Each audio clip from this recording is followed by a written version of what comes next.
What do we have here? A Thermal Solutions Arctic boiler, flexible water tube boilers, and it's built exceptionally well. They last forever, just due to the nature and the design, and they're easily repaired if you actually ever would need to, and you don't need an R stamp to change the tubes out, since they're a press fit pull out. So let's take a look at this. There's some really neat, unique specifiable features on this thing, and mainly I'm going to jump right to the heart of it, the tubes.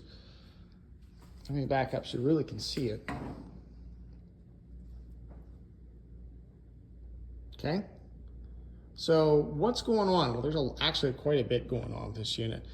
On the bottom, that's the condensing section. So that's going to be a stainless steel vessel on the bottom to go ahead and pick up and transfer more heat than what these tubes can do just themselves. Tubes are press fit into the header right here. And then here is the header across the top. So we can see that header connection. The tubes are in. Okay, so you can see your tubes come out here. They hit the end of the header. And let me go to the other side. And then we have our supply manifold header connections. So you can see our probe type low water cutoff is installed in here up top. We also have, so there's a gauge connection here and here. So those go actually to the gauges on the front of the unit. Right there. So we have a pressure and temperature gauge. Supply temperature sensor located up in the header here. And then this unit's a little bit taller, so let's see what's up top. Okay, so your relief valve is going to be on that connection on top. There's an auto air vent, and then obviously there's your outlet water connection, which is flanged.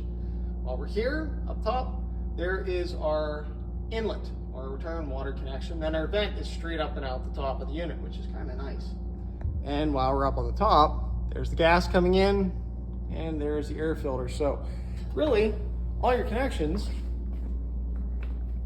are up top, which is nice.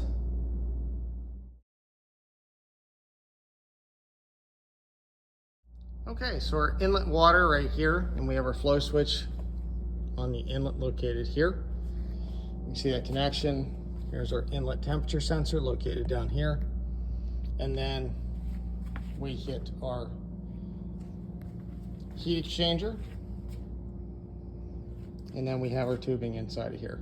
And we are surrounded with a refractory blanket. You can see that we use a mesh style burner to go ahead and have great clean combustion. And then a gasketed seal. On the back of the unit here is going to be our blocked flue switch. It connects right there. That to that connection on the venting. Okay, so let's open the front door up. What all we got going on in here? It's pretty straightforward. So we have a blower motor. We have a swirler plate. So there's the venturi in the middle of it here. In case you've never seen one, there it is. It helps twist that air on the way in and creates a venturi effect. So pulling it in, obviously, into the blower motor on the inlet. And then there's our gas orifice is located right here.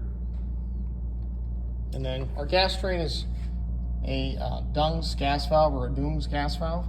These have been around in the industry for many years now. They work great. So these operate quite well based on sensing the negative or the suction, and therefore as you go ahead and increase the blower speed with a pulse width modulation signal, because that's a tach signal coming into it to drive it and to send back a feedback signal. So as that speeds up and slows down, the gas valve senses it and adjusts accordingly, more gas or less gas, based on more air or less air. So low gas pressure switch is right here. Okay, so you need to adjust the gas valve on an Arctic. It's pretty simple.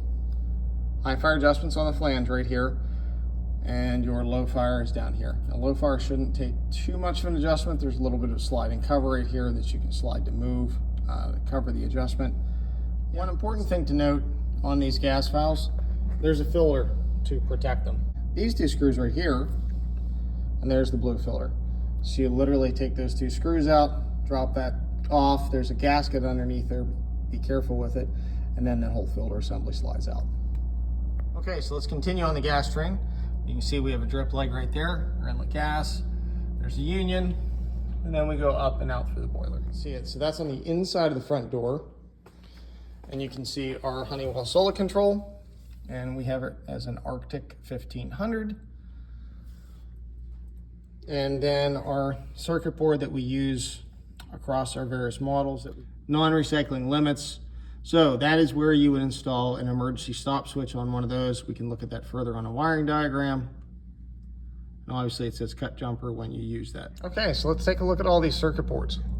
So we have PCB02.